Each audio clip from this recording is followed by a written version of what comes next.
A epidemia do coronavírus evidenciou duas características bem opostas do ser humano: a solidariedade e o egoísmo também. E trouxe à tona uma palavra que muitos até não conhecem, a alteridade. Precisamos entender aí as diferenças do outro. E a gente vai conversar e entender melhor sobre todos esses sentimentos e o momento que estamos vivendo com a psicóloga Etienne Macedo, que já está aqui conosco na telinha. Etienne, seja bem-vinda. Bom dia para você. Bom dia, obrigada. Bom dia para vocês todos. Que bom que você aceitou o nosso convite. Eu quero começar, Etienne, explicando para as pessoas, queria que você explicasse para o pessoal de casa, para a gente entender o que é a alteridade. Então, a alteridade, né, ela é uma palavra francesa, se não me engano, e ela vem para explicar a perspectiva do outro. Alter é outro, né? Então, ela significa a capacidade de se colocar no lugar do outro, como ele mesmo se apresenta. Então, a base, né, da alteridade é o respeito à diferença, a capacidade de reconhecer esse outro como diferente do jeito que ele é, na condição que ele está, né? Então, a alteridade, a gente sempre tem que lembrar que está remetendo ao outro. E o polo oposto, né, é o egoísmo, né? Entendi, Etienne. Bom dia para você. Então a gente pode dizer que a alteridade anda junto com a empatia. Sim, na verdade, a alteridade é a condição da empatia, né? Mas o interessante é que só é possível haver essa empatia e essa noção de alteridade quando a gente também tem a noção da gente mesmo. Porque o princípio da empatia é a capacidade de se colocar no lugar do outro, a disponibilidade emocional, né? A gente fala que é uma competência psicológica, de sentir como o outro talvez sentiria naquela situação, né? Só que para isso acontecer, o primeiro pensamento que precisa existir, a premissa, é que isso também pode acontecer comigo.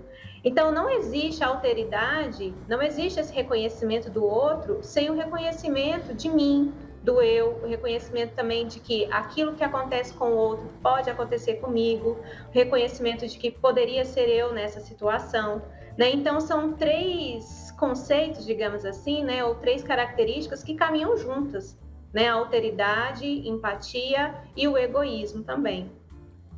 Etienne, a gente vive um momento triste demais, até revoltante, em que pessoas jovens estão furando fila para tomar vacina contra a Covid. Isso aí é um exemplo de egoísmo? É o contrário completamente à empatia? Sim, sim. E aí nós temos várias questões, né? Da cultura que nós vivemos, do mundo que nós vivemos, em que nós vivemos. Por quê? Porque quando não existe essa consciência, né, de que o outro precisa também da minha ação, a gente perde a noção do coletivo, né? Então, a alteridade também fundamenta, né, essa prática coletiva, né, o respeito aos direitos do outro, o respeito à condição do outro, né, e uma atitude ética em qualquer lugar que for, seja, por exemplo, nesse contexto que nós vivemos de vacina. Eu me lembro no início da pandemia, né, quando nós não sabíamos exatamente o que fazer, os supermercados lotados, as pessoas com medo, né, aquela situação difícil.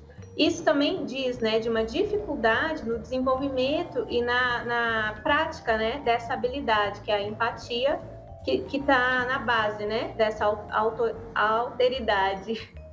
Queria que você explicasse para a gente o significado de outra palavrinha aí que a gente ouve bastante, mas que muitas vezes não sabemos o que é. Altruísmo. O que é altruísmo? Altruísmo é a capacidade de abrir mão de algo em que eu seria colocado em primeiro lugar em benefício de outrem. Só que essa capacidade de abrir mão de algo que eu seria colocado em primeiro lugar, não é simplesmente não me reconhecer que eu também vou ser prejudicado, mas a capacidade de avaliar o que eu posso abrir mão aqui que vai beneficiar o outro, que vai beneficiar o coletivo, né? Então, por exemplo, se a gente está num sinal e existe uma pessoa numa condição inferior ali atravessando, se a gente espera, mesmo que a vez fosse nossa, a gente está exercitando sim altruísmo, mas quando a gente não, eu não posso perder essa oportunidade, né? Eu primeiro, se alguém tem que vencer, que seja eu, né? A gente está na contramão desse princípio, né? Então, altruísmo não é vender todas as coisas que tem, negar aquilo que se faz, né? Num discurso muito fora da realidade. No dia a dia, né? A gente pode aplicar esses princípios nas pequenas coisas, visando a vida coletiva, visando a vida em sociedade, né? Oi, Tiene, e é possível, eu acho importante também, ensinar uma criança, por exemplo, esses conceitos aí, ensiná-la a ajudar, começando daí, você acha que é importante? E como fazer? Então, nas pequenas coisas, né? Me vieram aqui vários exemplos. Por exemplo, quando a gente... Vou dar um exemplo cotidiano que a gente vê muito. Quando a gente vê no transporte coletivo, por exemplo, pais que falam para as crianças, corre lá e marca o lugar, né? Para que eu possa me sentar. A gente está ensinando essa criança um princípio que contradiz a alteridade. A gente está ensinando essa criança o princípio de que se alguém tem que vencer, esse alguém sou eu.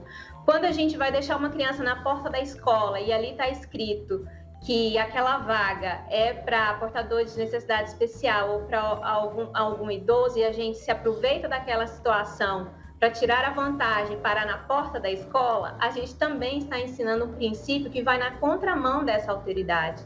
E aí fica muito difícil para essa criança aplicar esses conceitos, porque se ela é ensinada, né, na escola, ou no discurso, né, a respeitar o outro, a considerar essa vida coletiva, mas na prática isso não acontece, então ela entra em contradição.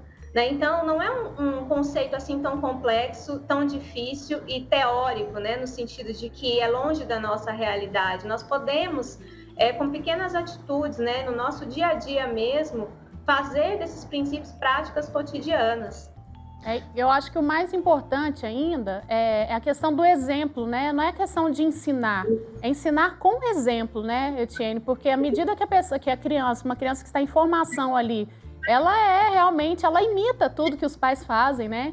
Então, se eu estou fazendo algo Sim. errado, ela vai imitar e vai estar errada também, é isso, né? Isso, exatamente.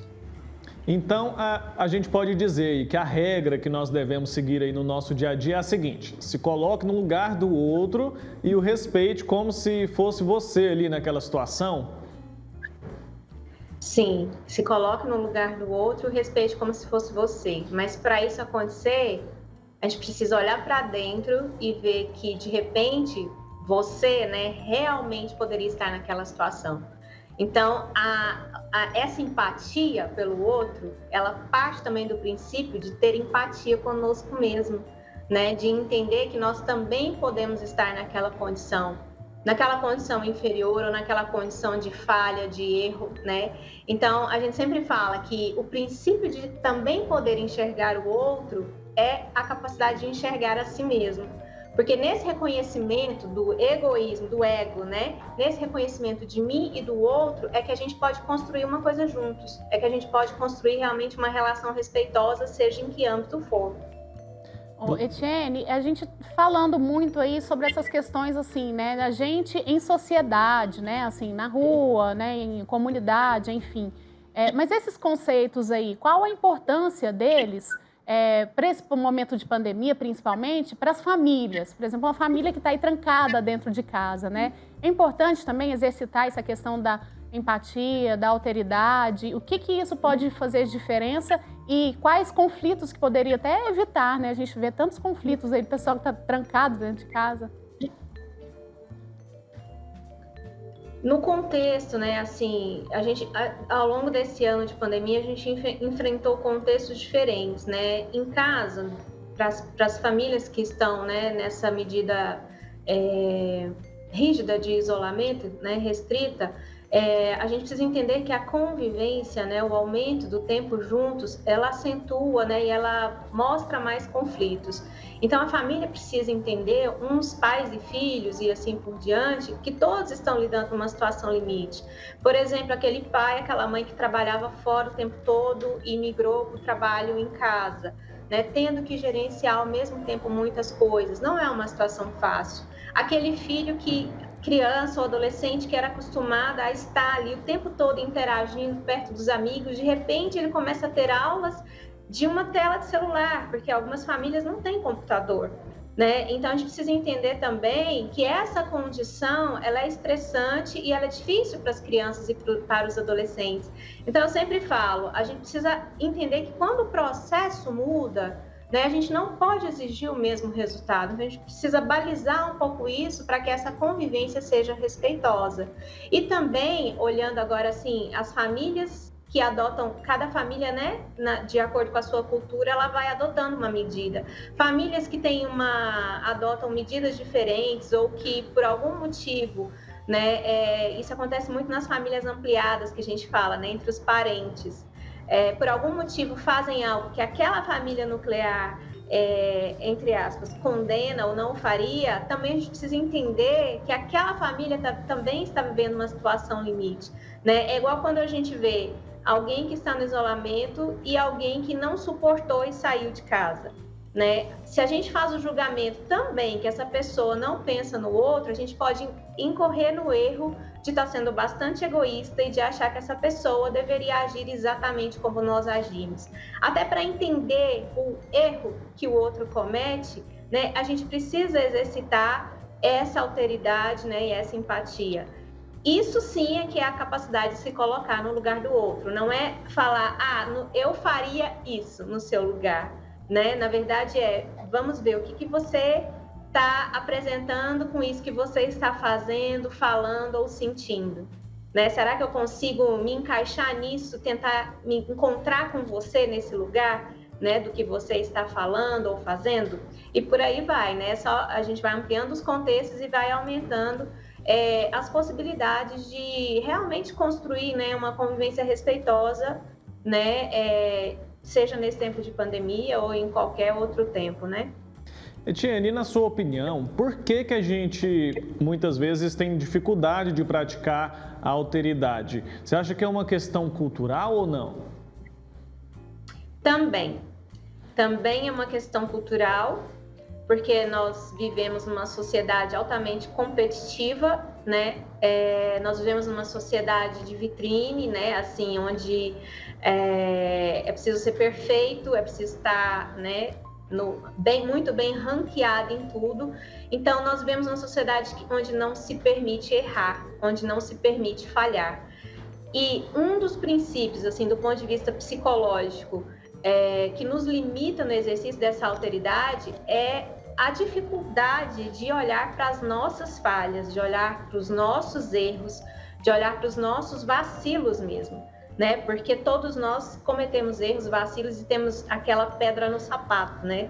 Então, a dificuldade desse exercício para nós mesmos também nos impede de olhar para o outro. Por isso que a gente não pode dissociar a alteridade de egoísmo, porque precisa ter um olhar para si, para depois conseguir ter um olhar para o outro, né? Essa TV, ela tem um princípio filosófico cristão, então aquele princípio de amar ao próximo como a ti mesmo, ele é muito interessante, porque é só do momento que eu consigo me perceber e me enxergar nesse lugar de erro, de falha, de vulnerabilidade, né, de não saber o que fazer, é que eu vou conseguir também enxergar o outro nesse mesmo lugar e não ficar, né, por exemplo, no alto do poço, enquanto o outro está dentro do poço, no fundo do poço, desejando que ele mesmo saia, né, por si só. Então, o princípio da alteridade passa por olhar para mim primeiro e olhar para mim também o tempo todo. Bacana demais, eu acho muito bem explicado, né? Muita gente aí que tinha dúvidas, né, sobre esses conceitos aí, sobre essas atitudes, né? Acho que ficou muito esclarecido. Tem mais alguma dúvida, Wilker? Não, Marina, só reforçar mesmo essa questão aí, porque parece que no nosso país é bonito a gente ser esperto, né? É bonito a gente tirar proveito de todas as oportunidades que aparecem ali, mesmo que não seja tão correto assim. Isso é um problema, né, Etienne? Sim, essa questão aí é muito interessante, assim, o famoso jeitinho brasileiro, né? E a gente não pode recuar, assim, quando a gente tenta produzir uma cultura diferente, né, fazer algo diferente com aquilo que a gente percebe que a gente já pode mudar, a gente não pode recuar. Mesmo que seja taxado de chato, né, de careta ou de alguém que não está muito ligado, antenado no que está acontecendo no momento, né, dentro dessa lógica da competitividade a todo custo, a gente precisa manter firme o que a gente já entende como um princípio, né, de alteridade e de empatia. Mas também a gente precisa entender que a cultura, ela demora bastante para ser mudada. Então, muito do que a nossa geração conseguir, né, já mudar, já fazer, já produzir hoje diferente nesses nossos pequenos comportamentos, muitas vezes as próximas gerações é que vão se beneficiar dessa mudança, porque a gente não pode desistir. Bacana demais. Etienne, queria muito te agradecer, então, viu, a sua participação aqui. Foi muito bacana essa conversa. Eu acho, assim, que colocou todo mundo de casa para refletir aí, né, sobre as atitudes, sobre os exemplos, né, quem tem criança em casa, principalmente. Então, muito obrigada. Eu que agradeço. Isso aí, bom dia para você. É isso aí, muito obrigado pela conversa. É sim um tema fundamental aí para a gente refletir, não é verdade? E aí, depois de tudo que falamos hoje sobre egoísmo, a importância de se colocar no lugar do outro, a gente vai acompanhar agora uma entrevista de uma criança de 10 anos sobre a importância da ação no combate diário ao racismo. Gustavo Gomes é aluno do CEL Vila Curuçá, em São Paulo. A equipe da rede TVT conheceu o menino durante as atividades do Leituraço de Contos Africanos e Afro-Brasileiros promovidos pela Prefeitura de São Paulo. Vamos acompanhar então. Bom, Gustavo, eu queria saber agora de você, qual que é a sua opinião, né, sobre os contos africanos, se você já conhecia outras histórias além dessa que você ouviu hoje. Eu já conheci algumas outras histórias africanas e eu acho que é muito bom, eu gosto bastante da história africana, eu gosto de ouvir história africana, eu gosto de contar, às vezes até de fazer, porque eu acho que se eu sou mesmo afrodescendente, esse afrodescendente gosta de contar história, de fazer história lá da África, nesse estilo. Porque eu acho que, mesmo que não apareça a moral, que nem nas fábulas, tem uma moral ali escondida que você toma pra você. Que você aprende bastante, aprende a ser humilde, aprende a ser forte, aprende a respeitar os outros, assim como a gente deve ser. E você acha importante, né, esses contos que trazem todos esses ensinamentos para combater também o preconceito? Que normalmente quando a gente ouve história de reis, rainhas, princesas, são poucos personagens negros que aparecem na televisão, né? E agora com esses contos a gente tem a história aí de um rei que ele tem uma atitude diferente, né? Um rei generoso. Você acha que isso, as outras crianças ouvindo, né? As crianças que não são negras, crianças brancas, elas aprendem a respeitar pessoas de todas as raças, todas as cores? Eu acho que aprende a respeitar, aprende que também que ninguém vive sozinho, ninguém pode viver sozinho, ninguém pode viver isolado. Todo mundo tem que estar num conjunto, numa equipe bem grande, para a gente poder combater o preconceito, combater a fome, combater praticamente tudo, porque tudo nesse mundo cria um debate, vai ter sempre alguém que vai ser racista, que vai ter uma opinião diferente, vai sempre ter alguém. Por isso que eu gosto de aprender alguma coisa, para poder não você debater com a pessoa, mas você mostrar para ela como que é você ser negro, mudar o ponto de vista da pessoa para como você se vê, entendeu? Porque você saber pedir, saber respeitar, não é você ser fraco. Ser fraco é você não pedir, você não respeitar, você não ajudar para não parecer fraco. Isso é ser fraco.